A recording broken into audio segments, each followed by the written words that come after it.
मैं कुछ देने आया ही नहीं, मैं तो लेने आया हूं।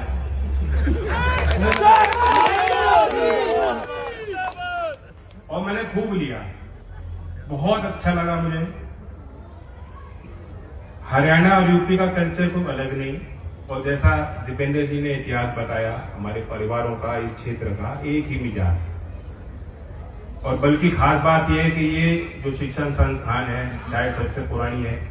1912 में स्कूल से, छोटे स्कूल से एक शुरुआत हुई, आज एक बड़ा परिसर, बड़ा फैलाव। चाहे इंजीनियरिंग करनी हो, बीएड करनी हो, स्कूली शिक्षा हासिल करनी हो, टेक्निकल एजुकेशन हो, गर्ल्स का महाविद्यालय हो, संस्थाओं का फैलाव बढ़ता जा रहा है।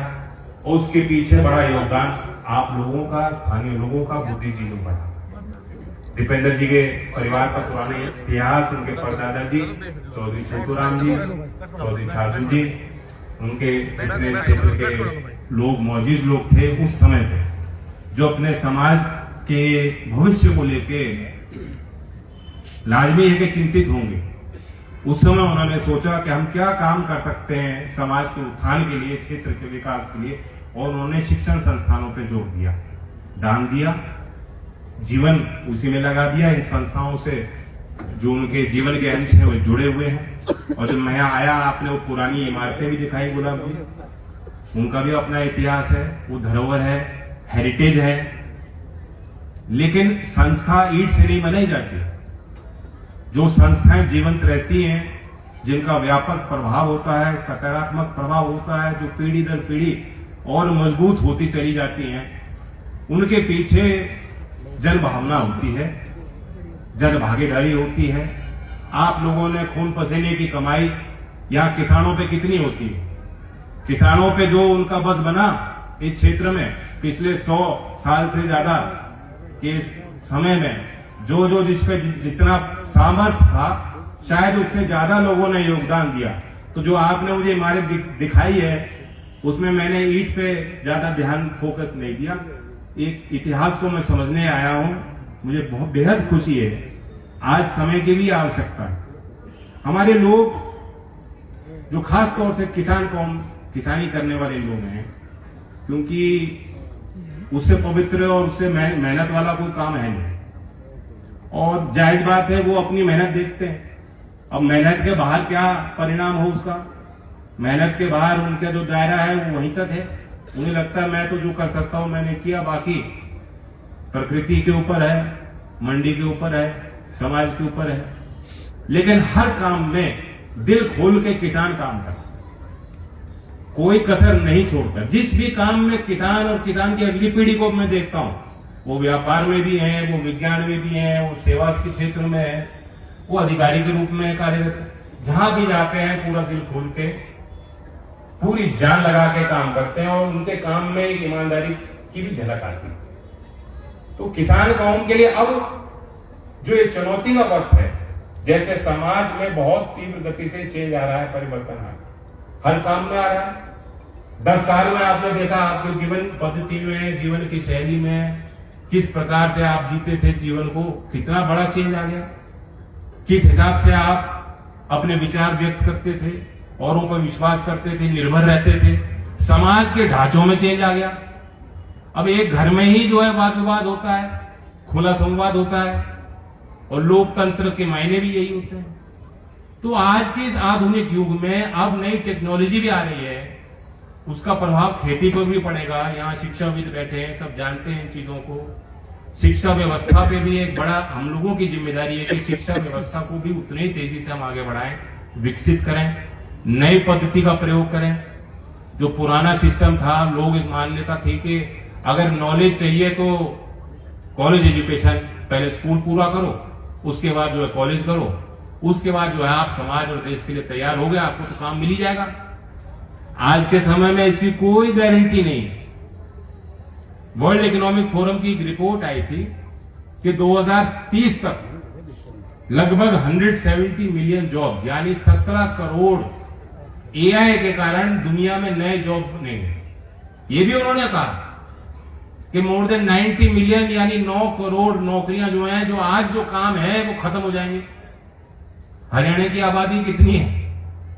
3 करोड़ होगी, 3 से 3.5 करोड़ होगी। तो आप देखो कितना बड़ा परिवर्तन, चेंज पूरी दुनिया में आ रहा है। इसका प्रभाव खेती पे भी पड़ेगा। अभी आईआईटी रोपड़ को centre of excellence in AI की जिम्मेदारी दी गई। वो कोशिश कर रहे हैं, दूसरे शिक्षण संस्थानों के साथ करार हो रहा है। यूपी में सरदार पटेल राजकीय कृषि विश्वविद्यालय है, बीते दिनों में मैंने वहां उनकी एक लैब बनवाई आईआईटी रोपड़ की, जो आईआईटी रोपड़ के नॉलेज पार्टनरशिप में वो संचालित है। और उनकी कोशिश है कि ज्यादा से ज्यादा किसानों को, एफपीओ को, संगठनों को, किसान के समूहों को प्रशिक्षित करें। क्या जरूरत है प्रशिक्षित करने की? कि जो पुरानी खेती है अपनी, वह धान और गेहूं, इससे करके जो काम होने वाला नहीं, आधुनिक खेती भी अपनानी पड़ेगी। आज एआई की टूल ऐसे हैं कि आप मोबाइल फोन से फोटो लेंगे पत्ती की, और कौन सा पदार्थ कम है, आपके सॉइल की क्या हेल्थ है, क्या आपको करना चाहिए पैदावार बढ़ाने के लिए, वो भी आपको सुझाव मिल जाते हैं। तो पुरानी जैसी व्यवस्थाएं वो बहुत तेजी से बदल गई। हमारे लोगों को तो उसके आगे रहना है, उसके पीछे नहीं रह सकते। तो किसानों को भी नई शिक्षा से जोड़ने की कोशिश करनी पड़ेगी। इसमें कृषि विज्ञान केंद्र की अपनी भूमिका, बड़ी जिम्मेदारी ग्रामीण विकास मंत्रालय और कृषि मंत्रालय की बनती है, लेकिन शिक्षा मंत्रालय में भी और कौशल विकास मंत्रालय में भी, चूंकि मेरे अंदर भी वही खून है जो चौधरी चरण सिंह जी का खून था, जो प्रयास चौधरी सिंह जी का था। उस आधुनिकरण के दौर में किसान और पिछड़ ना जाए और नए काम के गंभीरता को समझते हुए, आवश्यकताओं को समझते हुए हमारी अगली पीढ़ी ग्रामों की तैयार है। इसमें इस संस्था की भी बड़ी भूमिका रहने वाली है जहां हम लोग खड़े हैं, क्योंकि यहां स्कूल से लेके पॉलिटेक्निक भी है। एक बात तो साफ है कि एआई कंसल्टेंट की नौकरी शायद खा जाएगी, अकाउंटेंट की नौकरी शायद खा जाएगी, लेकिन इलेक्ट्रीशियन और प्लम्बर का काम एआई उसकी काम में मदद कर सकती है। शायद उसका काम समाप्त इतनी जल्दी होने वाला नहीं। तो जो किसान किसानी करता है वो हाथ की मेहनत, शारीरिक मेहनत को पहचानता है, उसका सम्मान करता है। मैं आज आप सबसे उम्मीद करता हूं कि गांव के जो बालक हैं, ये जो हमारी पद्धति बन गई कि हम तो किसान, हम तो जमीन के मालिक, ये काम हमारे लिए छोटा काम है, हम ये नहीं करेंगे। ये जो सोच है हमें ये बहुत तेजी से बदलनी है। ये जो सोच है कि हमारे पास, हमें तो बीए की डिग्री चाहिए, कि बीए की डिग्री ज्यादा महत्वपूर्ण है और पॉलिटेक्निक का डिप्लोमा इतना महत्वपूर्ण, इतना असरदार नहीं है, यह आईटीआई की पढ़ाई नकली है। ये जो मान्यताएं समाज में फैली हुई हैं, इन्हें बदलना बेहद जरूरी है, वरना इस आधुनिक युग में नए अर्थव्यवस्था में हम लोग किनारे हो जाएंगे, मुख्य धारा में हम लोग आ नहीं पाएंगे।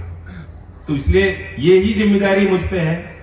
मैं तो जहां जाता हूं मेरा पूरा फोकस इसी पे रहता है। और मैं यहां भी इस बात को कहना चाहता था, आपने बहुत समझदारी से बात रखी है, मैं कोई लंबी चौड़ी बात नहीं कहूंगा। बहुत सम्मान आपने मुझे किया। चौधरी चरण सिंह की भी कर्मभूमि है, चौधरी छोटू राम जी का क्या प्रभाव सब लोग जानते हैं, मैं भी जानता हूं।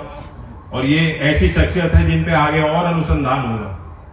ये बात सही है कि चौधरी छोटू राम जी ने महाजन के चुंगल से किसानों को बचाया। आधुनिक निर्माण की उनकी प्रगतिशील सोच थी। भाखड़ा मंगल डैम का उन्होंने आइडिया का इजाद उन्होंने किया। और जो फौज के प्रति हमारे लोगों का रुझान आज भी है, जिस कारण से आज देश की रक्षा तो हो ही नहीं है, लेकिन इस क्षेत्र का पुराना एक मिजाज रहा कि आप जाके बताओगे तो आपके परिवार में कोई ना कोई सदस्य जो है या तो आर्मी में सेवा करत रहा है, या कितने ही शहीद हर गांव में आपको मिल जाएंगे। तो वो इस क्षेत्र की पहचान रही, उस कारण से सम्मान भी बहुत मिलता है। हम सबको बहुत बड़ा सम्मान और आदर मिलता है देश में उस कारण से। और अगर आप सोचो कि शुरुआत कहां से हुई, लगभग 2014 की 1914 की बात, कि जब चौधरी छोटू राम जी ने कॉल दिया फर्स्ट वर्ल्ड वॉर में, तब तो पंजाब था, हरियाणा के शायद 84,000 किसान के ही बेटे थे, 84,000 लोग शामिल हुए वो हरियाणा। सेकेंड वर्ल्ड वॉर में वो आंकड़ा शायद 1.5 लाख पार कर गया। और ये सब उसका श्रेय जो है मुख्य तौर पे चौधरी छोटू राम जी को निश्चित रूप से उसका जाता है। उन्होंने आह्वान किया और जितनी उम्मीद थी उससे ज्यादा आपने काम किया। तो ये शौर्य का परिचय, शौर्य का इतिहास है। लेकिन मैं कहना चाहता हूं कि वही ये हम लोगों का बड़ा गौरवशाली इतिहास, छाती फूल जाती है, लेकिन इस पे हम लोग संतोष कर देते हैं या गुमार कर लेते हैं। गर्व करने में और गुमार करने में अंतर है कि नहीं है? अपने गौरवशाली अतीत पे तरफ देखते रहोगे, पीछे ही देखते रहोगे तो दुर्घटना आगे होगी। तो ये सब ठीक है, ये हमारे खून में है, हमारे जज्बातों में है, हमारे जुनून का हिस्सा है, हमारे इतिहास का हिस्सा है, लेकिन हमें अपने आप को री इन्वेंट करना पड़ेगा और कोई चारा नहीं। चौधरी अजीत सिंह जी ने किया, IIT खड़गपुर में पढ़ाई की। चौधरी चरण सिंह जी ने उनको आगे शिक्षित करने के लिए लोन लेना पड़ा था, लोन लिया, विदेश गए, 20 साल वो वहीं रहे। मैं तो वहीं पैदा हुआ था बाहर ही। चौधरी चरण सिंह जी की तबियत खराब हुई, तब चौधरी अजीत सिंह जी वापिस आए। और उस समय, उस दौर में, राजनीतिक दौर में, उस पृष्ठभूमि में जब चौधरी चरण सिंह जी का निधन हो गया तो किसान का मेरा वर्ग में एक बहुत बड़ा उफान था। उस समय लोगों ने दबाव भी बनाया होगा, चौधरी अजीत सिंह जी के मन की इच्छा भी रही होगी कि उस बड़े सोच को, विचारधारा को आगे ही बढ़ाया जाए। लेकिन चौधरी अजीत सिंह जी ने IITN जो 20 साल विदेश में रहे, आपके बीच में आके आप ही की बोली उन्होंने बोली, आप ही की लड़ाई लड़ी, तो चौधरी अजीत सिंह जी ने भी तो अपने आप को रीइन्वेंट किया। तो इसमें परिवर्तन जीवन पद्धति का हिस्सा है। जीवन का अर्थ ही होता है आगे चलो। शिक्षा के मायने हैं कि हम पीढ़ी को तैयार कर रहे हैं, अतीत के लिए नहीं, भविष्य के लिए। और भविष्य अब साफ हमारे सामने, भविष्य का क्या दृश्य होने वाला है वो साफ जितने भी जवान यहाँ लोग बैठे हैं सबको दिखाई दे रहा है। अकेले खेती से गुजारा नहीं होगा, खेती की नई किस्में आपको अपनानी पड़ेंगी, नई टेक्निक प्रयोग करना पड़ेगा, वैल्यू एडिड में जाना पड़ेगा, अगली पीढ़ी को नए काम जोड़ने पड़ेंगे। इस सब में जो कुछ भी हम लोग कर सकते हैं, दीपेंद्र जी जिम्मेदार जनप्रतिनिधि हैं, मुझे आपके आशीर्वाद से मंत्री पद का वो जिम्मेदारी मिली। और दीपेंद्र जी कह रहे थे पक्ष विपक्ष, इस परिसर में ना पक्ष ना विपक्ष, हम एक पक्ष, हम लोग एक पक्ष। अब मैं आता हूं घोषणाओं के क्रम में। ये इंटरनेशनल क्षेत्र है। रोहतक का आदमी भाई यहाँ सिर्फ हरियाणा तक की सोच नहीं रखते हैं। यहाँ किसी भी बैठक में चले जाओगे तो बात पूरी दुनिया की होंगी। ट्रंप ने वो कर दिया, कैसे कर दिया, हमें क्या करना चाहिए बताओ, सही बात है कि? डेवोस में वर्ल्ड इकोनॉमिक फोरम हो रहा है, हमारे सरकार के प्रतिनिधि हैं, राज्य के वहां मुख्यमंत्री आ रहे हैं, उद्योग जगत के बड़े नाम जा रहे हैं और करार हो रहे हैं कि देश में कैसे निवेश हो, देश में विकास की गति को और तेजी कैसे दी जाए, धार दी जाए, घोषणाएं हो रही हैं। मैं डेवोस में नहीं हूं। मैंने हालांकि दीपेंद्र जी से चर्चा हुई कि कार्यक्रम होने जा रहा है, तो मैंने कहा इनको, मोनू बैठे हैं, मैंने कहा कि हो सकता है कि मैं वहां स्विट्जरलैंड में हूं, लेकिन मेरा स्विट्जरलैंड यही बना दिया आपने। मेरे लिए डेवोस यही है और डेवोस की घोषणा यहीं से कर रहा हूं, उस मंच से। आधिकारिक घोषणा मैं इस मंच से कर रहा हूं कि मेरा जो मंत्रालय है केंद्र सरकार की तरफ से कैबिनेट ने उसको अप्रूवल दिया है और आज के दिन डेवोस में भारत सरकार, कौशल विकास मंत्रालय और वर्ल्ड इकोनॉमिक फोरम का करार हो रहा है कि भारत में कौशल विकास को धार देने के लिए, तेजी देने के लिए, नए जगत, औद्योगिक जगत से जोड़ने के लिए, नए करिकुलम से जोड़ने के लिए, दुनिया में विस्तार लाने के लिए भारत और वर्ल्ड इकोनॉमिक फोरम साथ मिलकर स्किल डेवलपमेंट में काम करेगा। ये MOU आज साइन हुआ। मैं ये घोषणा इस मंच से कर रहा हूं। हमारे इतिहास पुरुष फ्रॉम रोहतक टू डेवोस, जो कहते हैं ना कि विकास का रास्ता यहां से होकर जाएगा, वहां से होकर जाएगा, डेवोस का रास्ता भी आज रोहतक से होकर जाएगा। बाकी कितने लोग जानते थे हरियाणा के लोग मेडल जीतते हैं, इसमें कोई शक नहीं।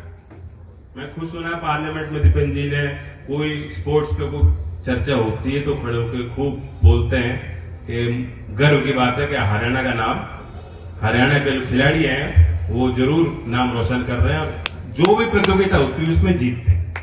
उस श्रृंखला में मैं भी जोड़ देता हूं, अभी वर्ल्ड स्किल एशिया का कंपटीशन चाइनीज टाइपे में हुआ और लगभग 20 या 22 लोग पूरे देश से प्रतिनिधि के तौर पे, खिलाड़ी के तौर पे उसमें गए।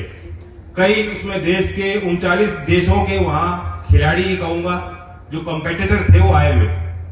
हरियाणा के 2 गए थे, हरियाणा के पंजीकृत उसमें भारत के उसमें दल में 2 लोग शामिल, बच्चे शामिल थे और दोनों ही मेडल जीत के आए, एक फैशन डिजाइन में और एक डिजाइन के कॉन्सेप्ट में। दोनों मेडल जो है भारत के लिए वो जीत के आए, एक सम्मान जीत के आए। तो हरियाणा का इतिहास है। इससे पहले वर्ल्ड स्किल चैंपियनशिप फ्रांस में हुआ था 2024, जिसमें मैं भी गया। ये चैंपियनशिप इसलिए आयोजित होती है कि अलग अलग देशों में अलग अलग स्टैंडर्ड है, माना जाए कि इलेक्ट्रिशियन का काम यहां कैसे होता है, वहां कैसे होता है, मेसन का काम यहां कैसे होता है, मिस्त्री का वहां कैसे होता है। आज यूरोपीय देश हमारे भारत के कामगार को चाहते हैं, हमारे भारत के मजदूर के अनुशासन का लोहा मानती है दुनिया। और दुनिया, क्योंकि भारत एक युवा प्रधान देश है, लोग चाहते हैं कि नौकरी रोजगार जो हमारे यहाँ अवसर मिल रहे हैं कि भारत के अगर लोग जाएंगे तो हमारे लिए रास्ते कोई बंद नहीं, रास्ते खुले हुए। लेकिन वो चाहते हैं कि एक जो कौशल प्राप्त जो नौजवान युवा है, जो प्रशिक्षित नौजवान है, उनको मौका पहले दें, उनको वरीयता दी जाए। ये स्वाभाविक भी है। कोई भी देश अपने आंतरिक सुरक्षा के लिए, अपने व्यापार के लिए, अपने निवेश के बढ़ाने के लिए ऐसी रणनीति बनाते हैं। लेकिन भारत के नौजवान पूरी दुनिया में आज जा रहे हैं, काम कर रहे हैं। सरकार की नीति और कोशिश है कि उनको बढ़ावा दिया जाए, उनको सपोर्ट किया जाए। तो वर्ल्ड स्किल कंपटीशन इसलिए आयोजित हो जाते हैं कि दुनिया के लगभग 60 देश फ्रांस के उस प्रतियोगिता में थे, सबने एक दूसरे को देखा और जैसे ओलंपिक्स होता है, एशियाड होता है, एक कंपटीशन के तौर पे एक आयोजन बड़ा होता है। अब आज से पहले भारत की टीम तो जाती थी, लेकिन टीम का चयन की जो प्रक्रिया थी वो बड़ी जटिल थी।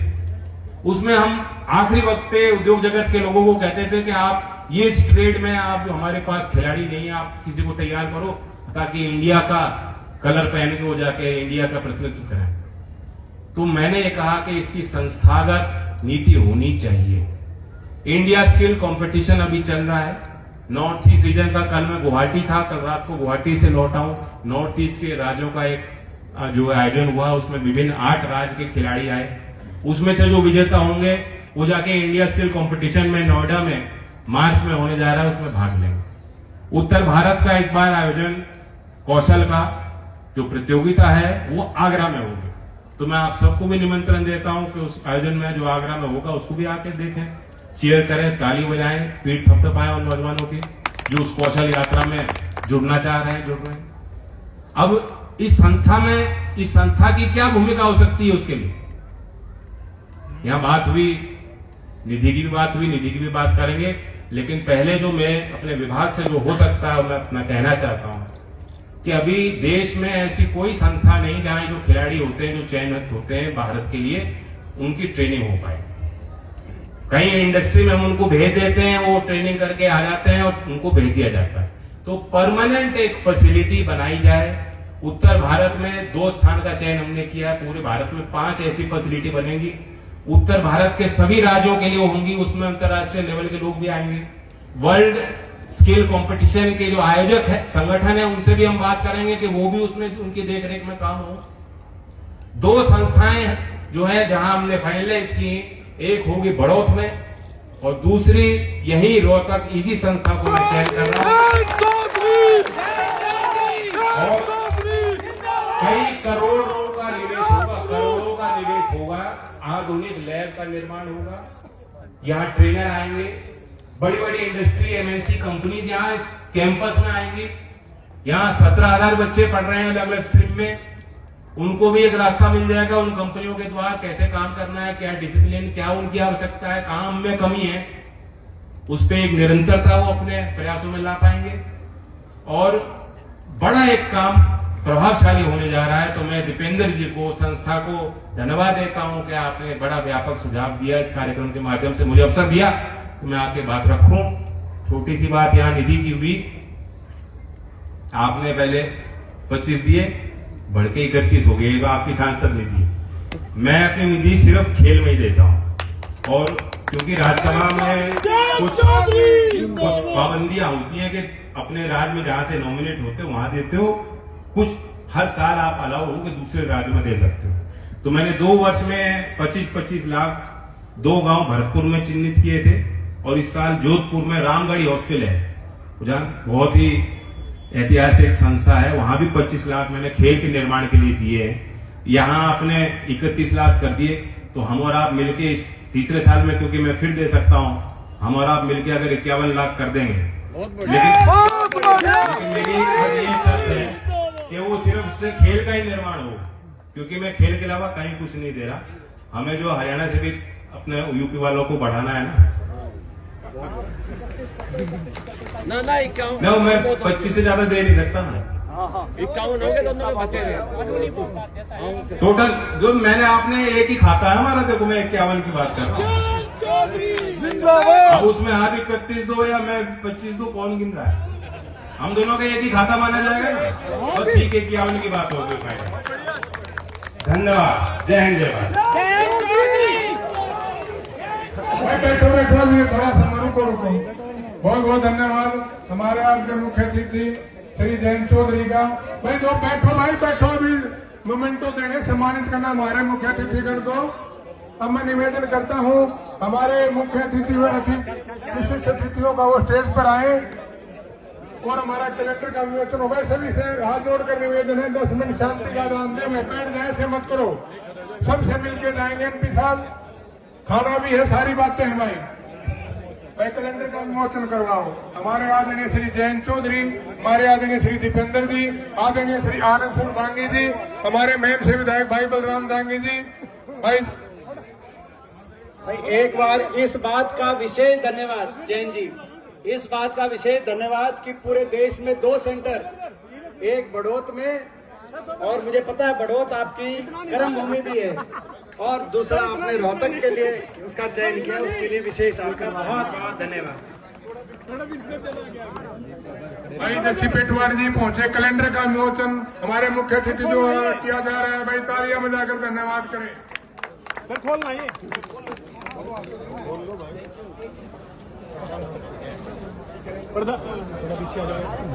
प्रधान जी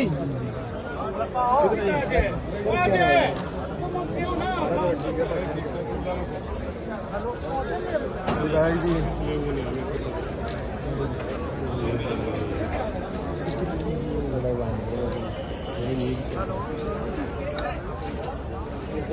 किसी का फोन लिया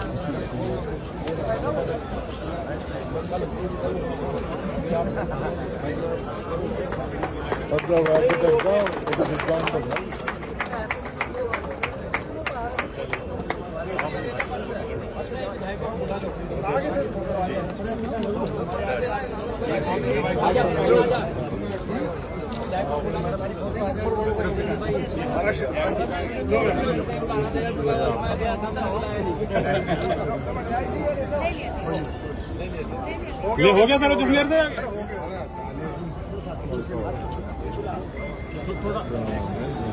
प्रधान जी सामने देखो एक बार।